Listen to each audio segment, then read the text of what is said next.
Ecodefense A Field Guide to Monkeywrenching by various authors. Forward by Edward Abbey. If a stranger batters your door down with an axe, threatens your family and yourself with deadly weapons, and proceeds to loot your home with whatever he wants, he is committing what is universally recognised by law and by morality as a crime. In such a situation, the householder has both the right and the obligation to defend himself, his family and his property by whatever means necessary. This right and this obligation is universally recognised, justified and even praised by all civilised human communities. Self-defence against attack is one of the basic laws, not only of human society but of life itself, not only of human life but of all life. In the American wilderness, what little remains is now undergoing exactly such an assault. Dave Foreman has summarised the character and scale of the assault in the first chapter of this excellent and essential book. With bulldozer, earth mower, chainsaw and dynamite, the international timber, mining and beef industries are invading our public lands, property of all Americans, bashing their way into our forests, mountains and rangelands, and looting them for everything they can get away with. This for the sake of short-term profits in the corporate sector and multi-million-dollar annual salaries for the three-piece suited gangsters, MBA, Harvard, Yale, University of Tokyo, et al., who control and manage these bandit enterprises, cheered on naturally by Time, Newsweek and the Wall Street Journal, actively encouraged by those jellyfish government agencies which are supposed to protect the public lands, and as always aided and abetted in every possible way by the quizzling politicians of our western states, such as Babbitt, Dickinsini, Goldwater, Hatch, Garn, Sims, Hanson, Wallop, Domenici, to name but a few, who would sell the graves of their own mothers if there's a quick buck in the deal. Over or under the table, what do they care? Representative democracy in the United States is broken down. Our legislators do not represent those who elected them, but rather the minority who finance their political campaigns and who control the organs of communication, the TV, the newspapers, the billboards, the radio, that have made politics a game for the rich only. Representative government in the USA represents money, not people, and therefore has forfeited our allegiance and moral support. We owe it nothing but the taxation it extorts from us under threats of seizure of property or prison, or in some cases already, when resisted, a sudden and violent death by gunfire. Such is the nature and structure of the industrial mega-machine, in Lewis Mumford's term, which is now attacking the American wilderness. That wilderness is our ancestral home, the primordial homeland of all living creatures including the human, and the present final dwelling place of such noble beings as the grizzly bear, the mountain lion, the eagle and the condor, the moose and the elk, and the pronghorn antelope, the redwood tree, the yellow pine, the bristlecone pine, even the aspen, and yes, why not say it, the streams, the waterfalls, rivers, the very bedrock itself of our hills, canyons, deserts and mountains. For many of us, perhaps for most of us, the wilderness is as much our home, or a lot more so, than the wretched little stucco boxes, plywood apartments and wallboard condominiums of which we are mostly confined by the insatiable demands of an overcrowded, never-expanding industrial culture. And if the wilderness is our true home, and if it is threatened with invasion, pillage and destruction, as it certainly is, then we have the right to defend that home, as we would our private rooms, by whatever means are necessary. An Englishman's home is his castle, an American's home is his favourite fishing stream, his favourite mountain range, his favourite desert canyon, his favourite swamp or patch of woods, or God-created lake. The majority of American people have demonstrated on every possible occasion that they support the ideal of wilderness preservation. Even our politicians are forced by popular opinion to pretend to support the idea, as they have learned. A vote against the wilderness is a vote against their own re-election. We are justified in defending our homes, our private home and public home, not only by common law and common morality, but also by common belief. We are the majority. They, the greedy and powerful, are the minority. How best to defend our wilderness home? Well, that is a matter of strategy, tactics and technique, which is what this little book is about. Dave Foreman explains the principles of ecological defence in the complete, compact and conclusive pages of his short introduction. I can think of nothing I could add, nor of anything I would subtract. He says exactly what needs to be said, no more and no less. I am happy to endorse the publication of Ecodefense. Never was such a book so needed by so many for such good reason as here and now. Tomorrow might well be too late. This is a book that will fit handily in any saddlebag, in any creel, in any backpack, in any river runner's ammo can, and in any picnicker's picnic basket. No good American should ever go into the woods again without this book, and, for example, a hammer and a few pounds of 60-penny nails. Spike a few trees now and then whenever you enter an area condemned to chainsaw massacre by Louisiana Pacific and its affiliated subsidiary, the US Forest Service. You won't hurt the trees, they'll be grateful for the protection, and you may save the forest. My Aunt Emma, back in West Virginia, has been enjoying this pleasant exercise for years. She swears by it. It's good for the trees, it's good for the woods, it's good for the earth, and it's good for the human soul. Spread the word and carry on. Edward Abbey, July 1984, Oracle, Arizona. Chapter 1. Strategic Monkeywrenching by Dave Foreman. In early summer of 1977, the United States Forest Service began an 18-month-long inventory and evaluation of the remaining roadless and undeveloped areas on the national forests and grasslands of the United States. During this second roadless area review and evaluation, Rare 2, the Forest Service identified 2,686 roadless areas of 5,000 acres or more, totaling 66 million acres out of the 187 million acres of national forest lands. Approximately 15 million acres of roadless areas were not included in Rare 2 because of sloppy inventory procedures or because they had already gone through land use planning after the first Rare program in the early 70s. All in all, there was some 80 million acres on national forests in 1977 retaining a significant degree of natural diversity and wilderness, a total area equivalent in size to that of New Mexico, or a square 350 by 350 miles. About the same time as the Forest Service began Rare 2, the Bureau of Land Management, BLM, initiated a wilderness inventory as required by the Federal Land Planning and Management Act of 1976, FLPMA, on the 189 million acres of federal land that they manage in the lower 48 states. In their initial inventory, BLM identified 60 million acres of roadless areas of 5,000 acres or more, a total area approximately to the size of Oregon, or a square 300 by 300 miles. Along with the national parks, monuments, national wildlife refuges, existing wilderness areas, and some state lands, these Forest Service and BLM roadless areas represent the remaining natural wealth of the United States, though much of the roadless acreage and inventoried in the 1970s has been butchered. They are the remnant of natural diversity after the industrial conquest of the most beautiful, diverse and productive continent of the earth, North America, Turtle Island.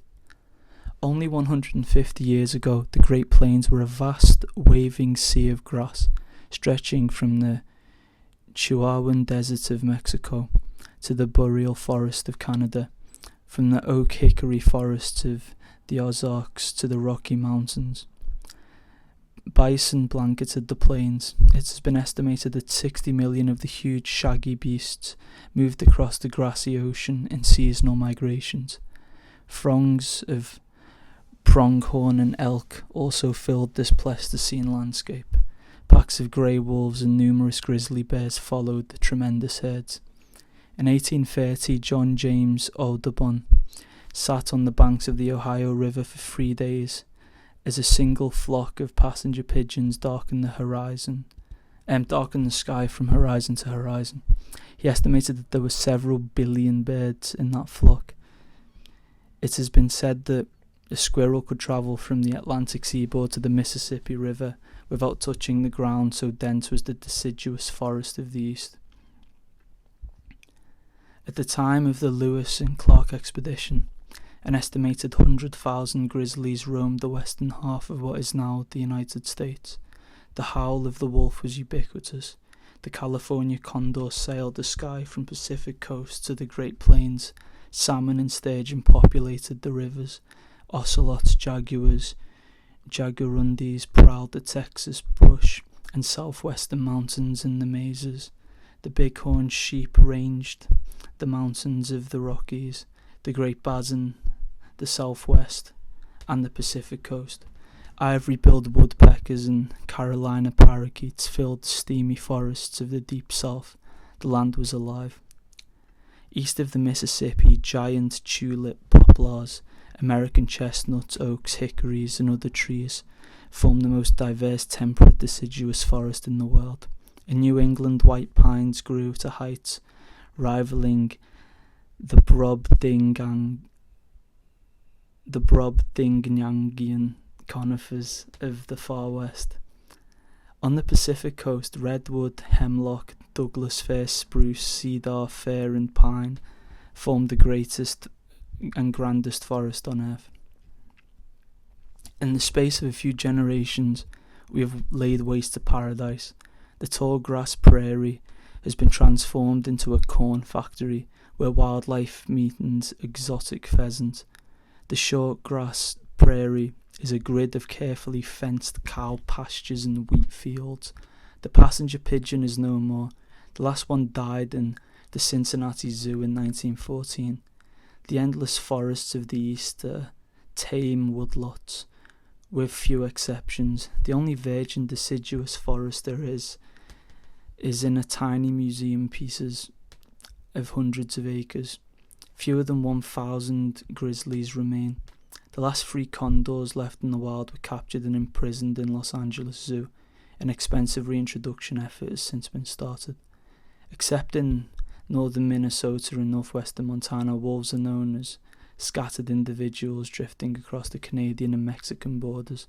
4% of the peerless redwood forest remains, and the ancient forests of Oregon are all but gone. The tropical cats have been shot and poisoned from our southwestern borderlands.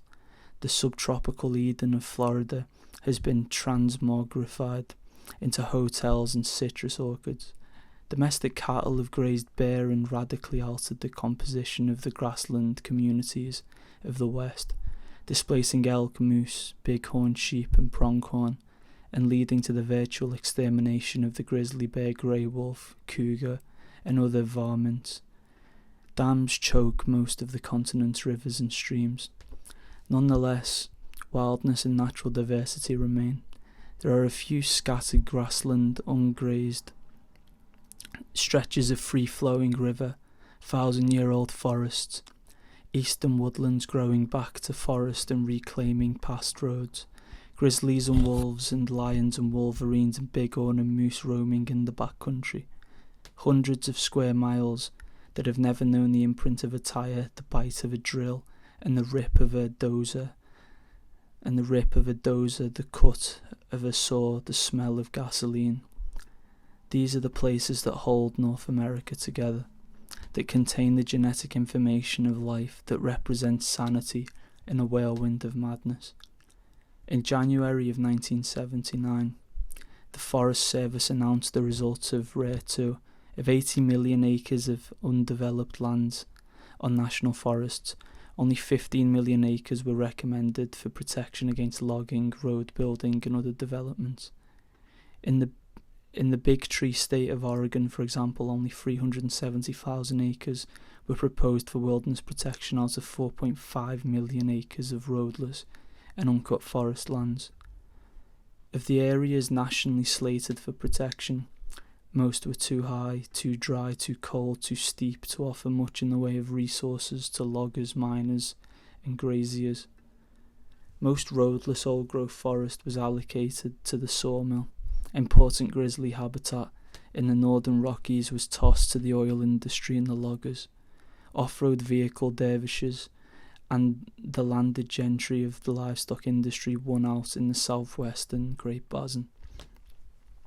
During the early 1980s, the Forest Service developed its DARN Development Activities in Roadless Non-Selected list, outlining specific projects in particular roadless areas.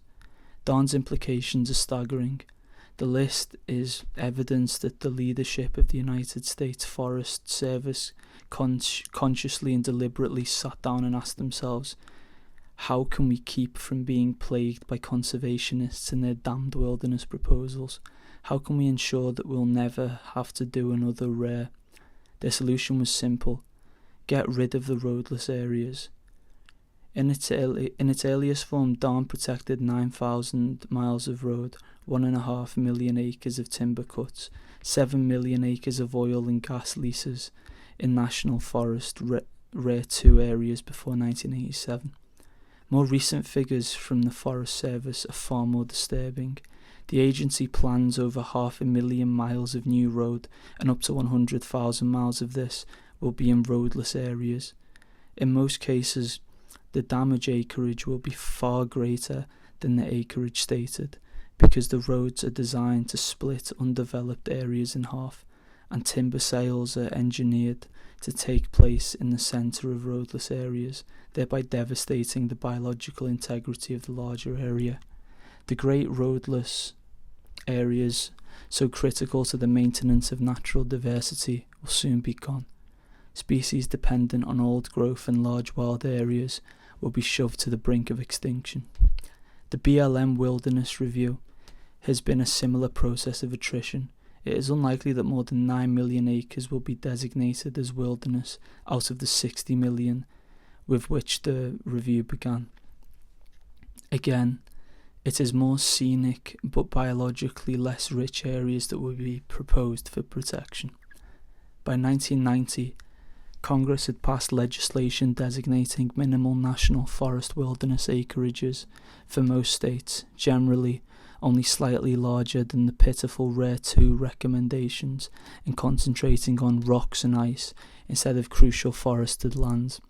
The next few years, similar picayune legislation for national forest wilderness in the remaining states, Montana and Idaho, and for BLM wilderness will probably be enacted. The other roadless areas will be eliminated from consideration.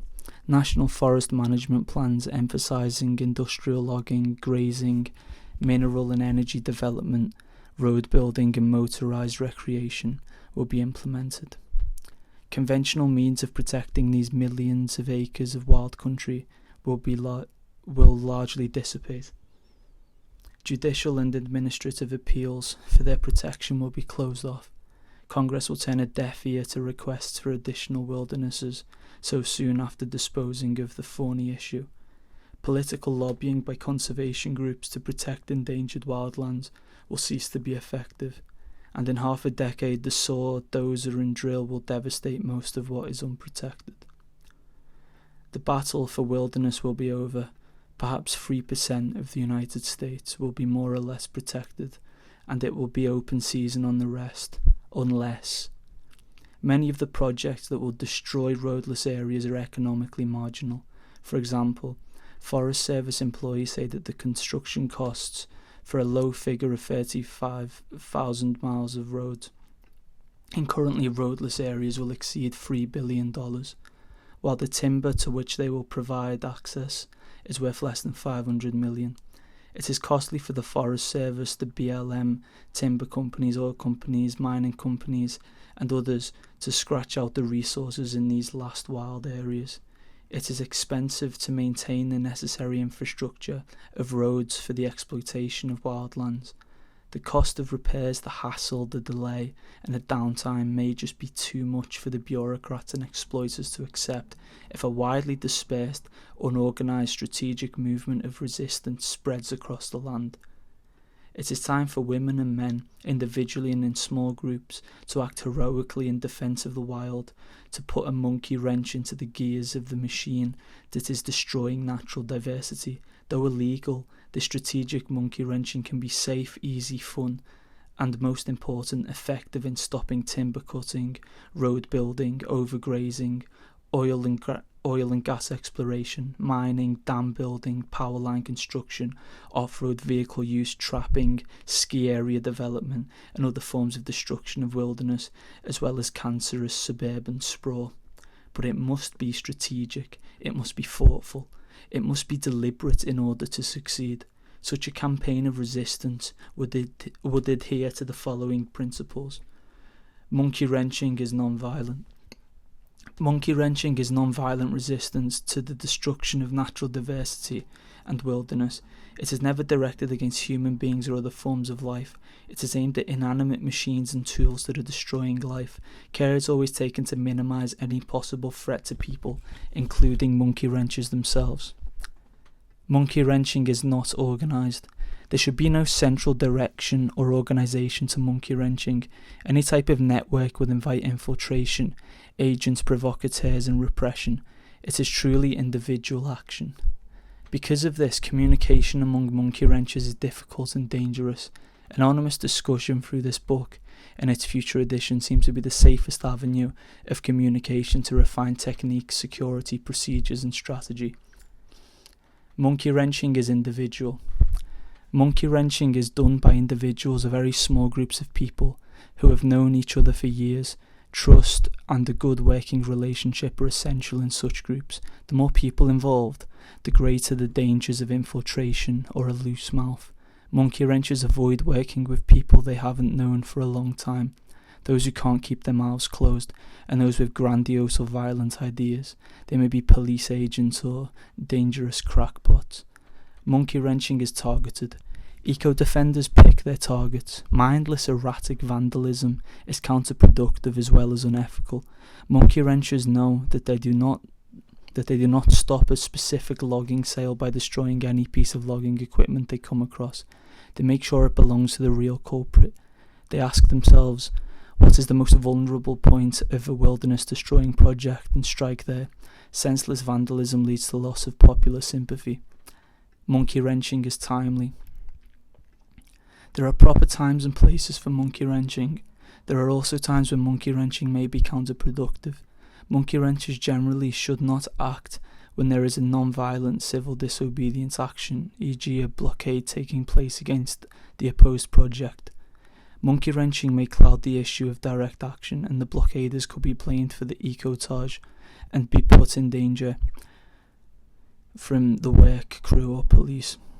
Blockades and monkey wrenching usually do not mix. Monkey wrenching may also not be appropriate when delicate political negotiations are taking place for the protection of a certain area.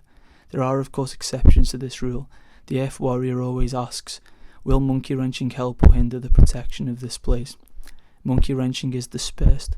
Monkey wrenching is a widespread movement across the United States. Government agencies and wilderness despoilers from Maine to Hawaii know that the destruction of natural diversity may be resisted. Nationwide monkey wrenching will hasten overall industrial retreat from wild areas. Monkey wrenching is diverse. All kinds of people in all kinds of situations can be monkey wrenchers. Some pick a large area of wild country and declare it wilderness in their own minds and resist any intrusion into it. Others specialise against logging or ORVs in a variety of areas. Certain monkey wrenchers may target a specific project, such as a giant power line, a road under construction, or an oil operation. Some operate in their backyards. Others lie low at home and plan their ecotage 1,000 miles away. Some are loners and others operate in small groups. Even Republicans monkey wrench. Monkey wrenching is fun. Although it is serious and potentially dangerous, monkey wrenching is also fun. There is a rush of excitement, a sense of accomplishment, an unparalleled camaraderie creeping about in the night and resisting those alien forces from Houston, Tokyo, Washington, DC and the Pentagon. As Ed Abbey said, enjoy shipmates, enjoy. Monkey wrenching is not revolutionary. Monkey wrenchers do not aim to overthrow any social, political or economic system. Monkey wrenching is merely non-violent self-defense of the wild. It is aimed at keeping industrial civilization out of natural areas and causing industries retreat from areas that should be wild. It is not major industrial sabotage. Explosives, firearms and other dangerous tools are usually avoided. They invite greater scrutiny from law enforcement agencies, repression and loss of public support. Monkey wrenching is simple. The simplest possible tool is used. The safest tactic is employed. Elaborate commando operations are generally avoided. The most effective means for stopping the destruction of the wild are often the simplest. There are times when more detailed and complicated operations are necessary, but the monkey wrencher asks, what is the simplest way to do this? Monkey wrenching is deliberate and ethical. Monkey wrenchers are very conscious of the gravity of what they do. They are deliberate about taking such a serious step. They are thoughtful, not cavalier. Monkey wrenchers, although non-violent, are warriors. They are exposing themselves to possible arrest or injury. It is not a casual or flippant affair. They keep a pure heart and mind about it. They remember that they are engaged in the most moral of all actions, protecting life, defending Earth.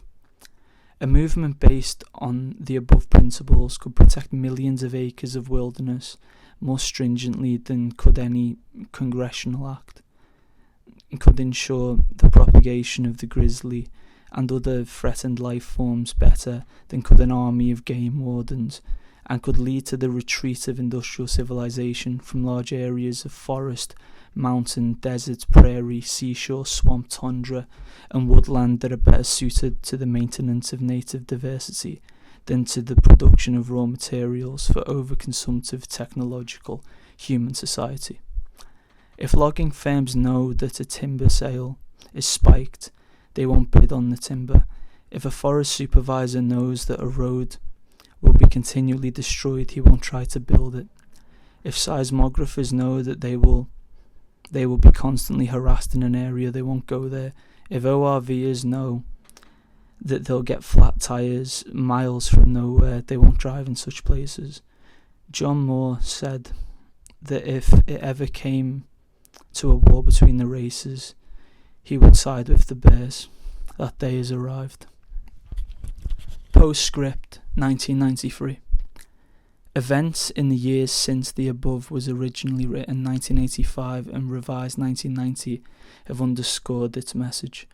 Wilderness legislation proposed since 1990, like the infamous 1992 Montana Bill, has focused on rocks and ice, ignoring critical habitat.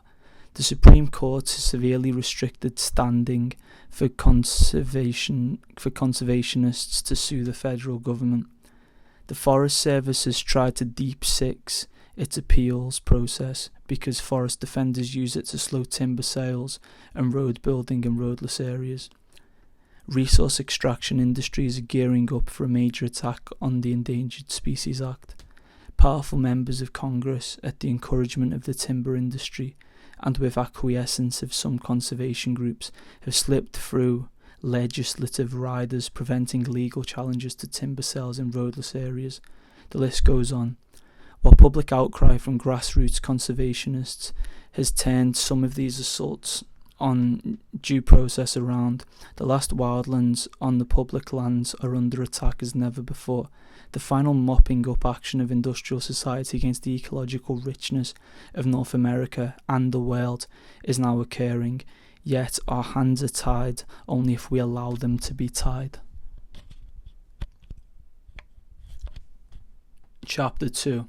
The Future of Monkeywrenching by T.O. Hellenbach.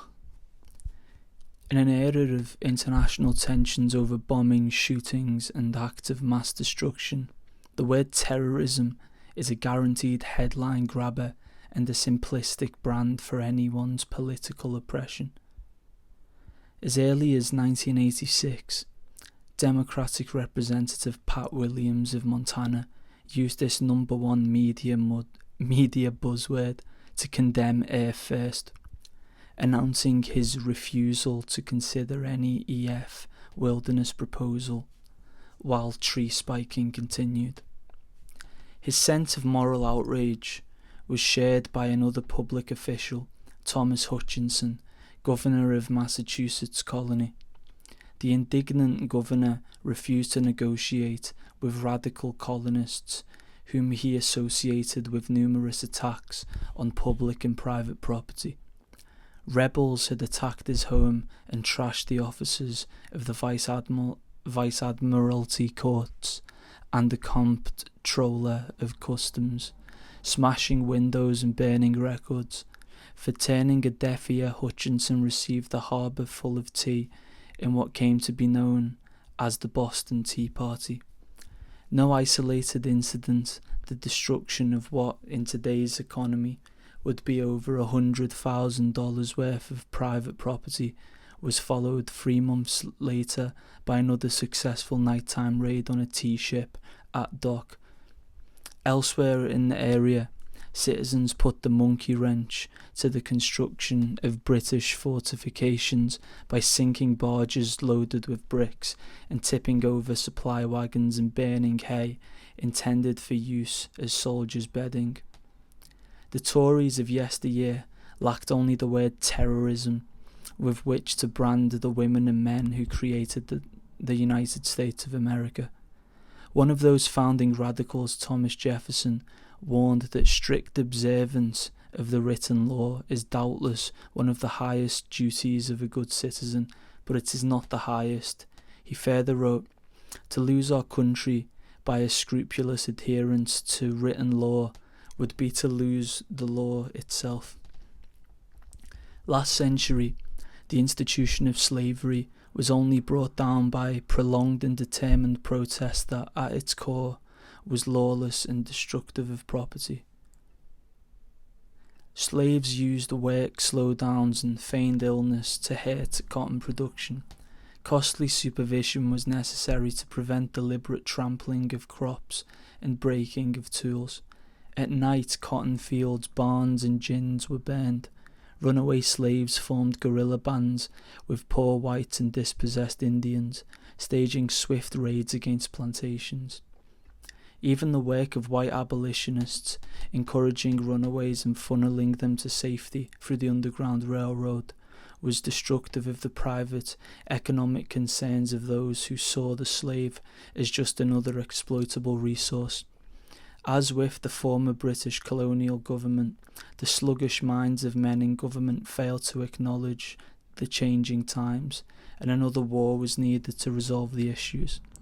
To the west, the invasion of sacred lands was rarely welcomed by the native tribes of America. Survey markers and telegraph poles were favourite and vulnerable targets of sabotage. Indians attacked the railroad by unbolting the rails or constructing barriers of stacked ties secured to the rail with freshly cut telegraph wire. Even the peaceful Hopi were not spared the meddling of industrial society. In 1891 came a plan to move them out of their clustered mesa-top villages and onto single-family plots of private land. After survey markers were destroyed, government troops were dispatched to arrest the leaders responsible. Faced with a roadblock of warriors armed with bows and arrows, the cavalry officer in charge lured out a Hopi delegation to talk terms. The Indians were seized and marched forward as a human shield. Soldiers occupied the village and native religious leaders made the first of many trips into imprisonment. Elsewhere in the West, the introduction of barbed wire in the 1880s saw cattlemen attempt to dominate the formerly public grasslands. Fence-cutting wars resulted with small ranchers and farmers forming secret societies with names like the Owls and the Javelinas and the Blue Devils. Their spies passed information about new fencing at nighttime meetings protected by the use of secret passwords. Sometimes a damaged fence was posted with signs warned against rebuilding.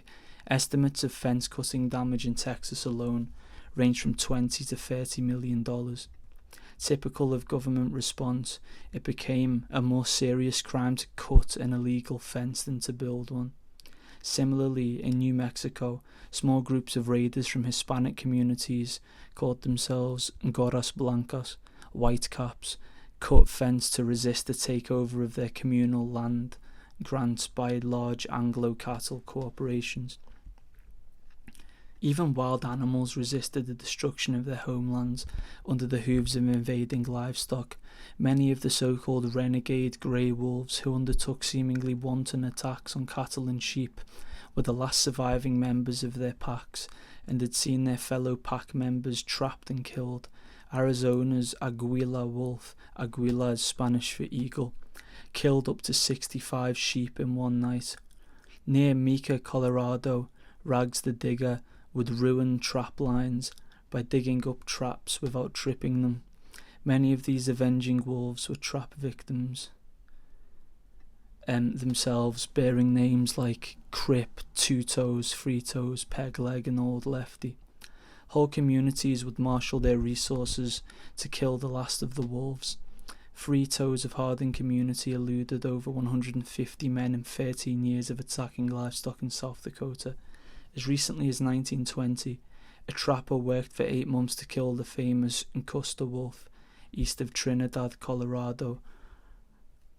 East of Trinidad, Colorado ran a renegade wolf called Old Three Toes, the last of 32 wolves killed in Butler pasture. The lonely wolf befriended a rancher's collie who was penned into a chicken run to keep him away from the wolf. One night they found freedom together by digging from opposite sides of a fence. The collie never returned home and was killed weeks later by a poison bait. Old Three Toes and her litter of grey wolf collie whelps were discovered shortly thereafter, and all were killed. Throughout most of the land, the grey wolf has vanished. Barbed wire rules, the natives have lost their sacred soil, and we are largely slaves to the industrial culture born in the coal-fired furnaces of Europe. Resistance, both lawful and lawless, has come and gone, won and lost, and remains more American than apple pie.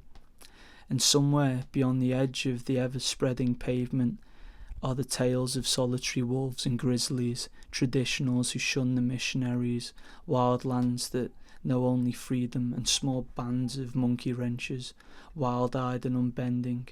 Is there a future for any of them? Or, more to the point, can acts of sabotage really influence events? History has proven that resistance can be effective, so let's briefly examine how this is possible. Most businesses, both large and small, operate to produce a relatively small margin of profit, frequently a single-digit percentage of overall gross sales. This margin of profit is vulnerable to outside tampering, such as a successful consumer boycott which reduces sales. A determined campaign of monkey-wrenching affects the other end by increasing operating costs to the point that they cut into profits. The random act of sabotage accomplishes little, but when cautiously repeated, striking weak points again and again, monkey-wrenching can force an exploitative corporation to expand their security efforts and incur related expenses. Repairs of damage such as abrasives in lubricating oil result in several costs including downtime. Since many businesses run on tight budgets or borrowed money, loss of production, even on a temporary basis, becomes costly. Interest payments on borrowed funds increase, payrolls for idled workers must be met, and buyers of finished products become impatient with missed deadlines. Reputation, as much as other factors, influences credit, so imagine the chilling effect on banks, finance companies, equipment manufacturers who often extend credit to buyers, and insurance companies who finance anything these days, when they realise that a few operators working in critical wildlands are more susceptible to delays in repayment. Production scheduling is so critical to financial planning that most businesses have various contingencies to minimise the impact of mechanical failure, inclement weather and other factors. They may anticipate losing an average of 2 weeks to weather when logging in a certain season, or they may have plans to rent extra equipment in the event of serious breakdowns. Repeated hits by eco-tours exhaust the contingencies and cut into the eventual profit. Some eco-tours damage is repaired by funds from insurance companies. If the damage is recurrent, the insurer will increase the deductible, thereby forcing the operator into higher out-of-pocket expenses. Insurers will also often increase premiums, insist on higher security expenditures, and may even cancel coverage. Of course, the operator's standing with his insurance company is of critical importance to his lenders. Increases in security costs include pay for guards, guard dog services, security fencing and lighting, and mundane security measures like driving all heavy equipment to a single secure location, resulting in higher operating costs and lost work time. Heavy equipment is especially vulnerable to sabotage, with downtime often costing more than $50 an hour. Security expenditures can be increased by including urban targets like warehouses, mills, and offices for ecotage. In addition, if smaller supporting businesses fear the impact of monkey wrenching against the business to which they subcontract, they may hesitate to do business or increase their charges to compensate themselves for also becoming targets. Ultimately, the entire industry and its financial backers must be made aware that operations in de facto wilderness areas face higher risks and higher costs. Press coverage of monkey wrenching can drive this point home and alert the public in a manner that hurts the corporate image. The charge that monkey wrenching alienates public opinion stems from an incomplete understanding of propaganda and history. Scientific studies of propaganda in the press show that the vast majority of the public remembers the news only in the vaguest outline. Details rapidly fade from memory. Basic concepts like opposition to logging are all that are retained. History informs us that direct action engenders as much support as opposition. The American Revolution saw as many colonists enter the Tory ranks as enlisted in the Continental Army. During World War II, as many Frenchmen joined Nazi forces and participated in the famous French underground. The majority of the public floats non-committally between conflicting forces. Finally, the actions of monkey wrenchers invariably enhance the status and bargaining position of more reasonable opponents. Industry considers mainline environmentalists to be radical until they get a taste of real radical activism. Suddenly the soft sell of the Sierra Club and other white shirt and tie eco-bureaucrats become much more attractive and worthy of serious negotiation. These moderate environmentalists must condemn monkey wrenchers so as to preserve their own image, but they should take full advantage of the credence it lends to their approach. As for other types of activism, picketing and sit-ins quickly lose their newsworthiness. Boycotts can't touch primary industries because these resource extraction industries do not sell directly in a consumer market. Even letter-writing campaigns and lobbyists are losing ground as the high cost of television advertising places election financing in the hands of the well-heeled industrial and labour union PACs, political action committees set up to undermine campaign reform laws. In these desperate times, it is difficult to be both close to earth and optimistic about a future. The hope that remains is found in the minds of those who care and the hearts of those few who dare to act.